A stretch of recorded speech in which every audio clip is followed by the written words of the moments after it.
So the new album comes out in March. It's called Armchair Apocrypha. Armchair Apocrypha. And were you working on it before you?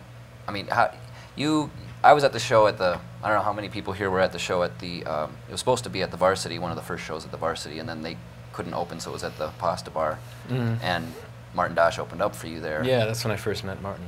And and then the rest is kind of history. You guys played the bill together, and did you talk about possibly collaborating right then, or? Well, I was going to see him play first, but.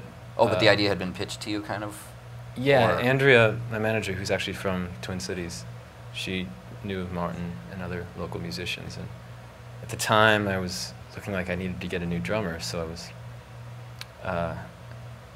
was really wondering where I was going to find someone who could do like multitask and do all these things I want them to do. Loop savvy. Yeah, and I couldn't have found like the better collaborator. I really lucked out, seriously, but I thought of him originally as being like just a electronic music composer, you know, underground hip hop guy. I didn't think of him as a drummer. So then I saw him playing at that show, and I saw like he's playing really intricate patterns and like finessing it, and I was like, wow, he's my drummer. So we did like 2 rehearsals and then started playing shows. Wow. And so you came up here and did some rehearsals with him up here, and yeah. And then you played a show at the Cedar, like last fall. That was one of our first shows. Yeah, we did like 2 rehearsals before that, and then that was our first time we played live together. And we've done, I don't know, 80 shows since then, maybe. Here and in Europe, and yeah. I mean, in the U.S. and in Europe. Yeah, and it just keeps, every night we're like learning new stuff, and I don't know, it's really, this is a perfect way to get like back. I've been in this sort of solo isolationist mode for a couple of years now. I knew it was time to come out of that, and I've just been really lucking out as far as people I'm bringing me back into. Well, we can identify with each other because we do the solo thing, and we probably both are wary about playing who we play with and how they influence our music. So what I love about Martin is that, you know, in a 4-piece rock band, everyone's kind of just falls into these certain roles, you know. There are roles. There's like, but I'm tired of those conventions in pop music, you know. So this bass line and this, and with this, it stays really agile, and no one's got, like, when Martin plays a bass line, he's not playing like a bass player. And when I play a bass line, I'm not thinking, you know, in that mold. And I just started rehearsing with adding Jeremy Ilvasacker to that group. So another great Minneapolis musician. Yeah. Who can play a bunch of instruments and can keep that. Yeah.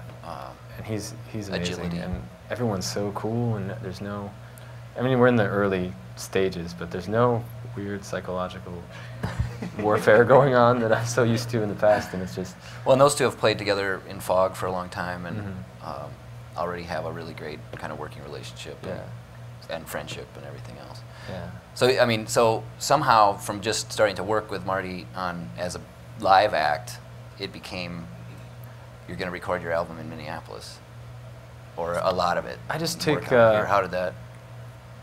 I didn't know what I was going to do, and then I've been just doing well with all Martin's suggestions. You know, he said to work with Ben Durant at Crazy Beast, and I was like, I don't know, recording in February in Minneapolis sounds pretty unceremonious to me for like my 8th record or something, but it worked out amazingly well, and it's the first time I've been working on a record where the performance is key, like with Ben and Martin. Everyone's like not so, you know, spending 2 days getting a drum sound or all this sort of like mysterious science of recording going on. It's just like, just get a performance that feels right. And I felt really confident working there, like everyone's backing me up, and it's just, that makes a better sounding record than any knob twiddling, you know. So. And you've brought in people. Jeremy came in and played some stuff. Haley Bonner sang on a bunch of songs. Chris Morrissey played bass. and there's others too. But and then we actually did a song. Martin and I did.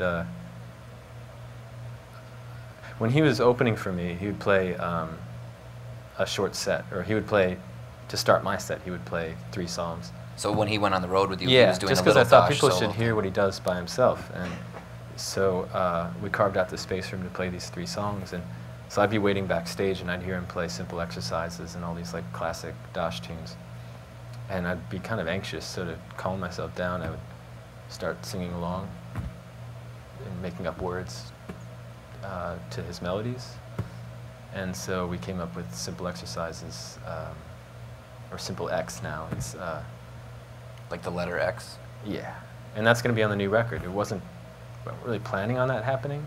We were talking about doing like a side project, but then we tried it one day and recorded it in like 2 hours, and it's like the dance party hit. Well, and it's a song that originally, the instrumental version originally was on on the last Dosh record, right? On Pure Trash, is that right? Yeah. Contractions. So, Yeah. Simple Exercises. Mm-hmm. Do you have a version of this? I do. I don't know how good it's going to sound. Is this like a rough mix, or, well, it's an MP3, isn't it? Take me a second to find it. But yeah, it's the first time I've like collaborated in that way. Written a vocal on someone else's. Yeah, and track. it was really satisfying. It's just every morning before we'd start recording, I would go get breakfast, and so I was thinking a lot about breakfast and how it's like possibly a great unifying force in our war-torn world, and how that you're kind of in that fuzzy state of mind before you have your coffee, and how that's actually an appealing state of mind to be in sometimes, because you haven't really had a chance for your neuroses or your, Agenda. exactly, to come to the surface yet. Okay, so it's Pachyderm. Bear with me. Again, this might not sound so hot from... You have to forgive Andrew, because he grudgingly brought his iPod in the first place. When I asked him if he had an iPod, he said, well, yeah, but I never use it. And you really didn't want to bring it, and I kind of twisted your arm. And It's working out all right. yeah. Glad you twisted my arm. Okay.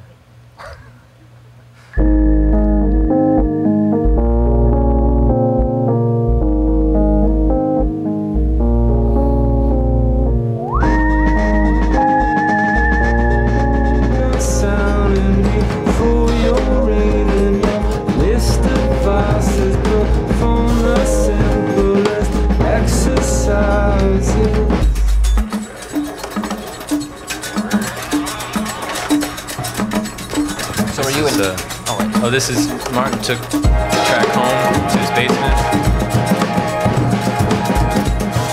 and came up with this little breakdown, which is pretty classic Dosh.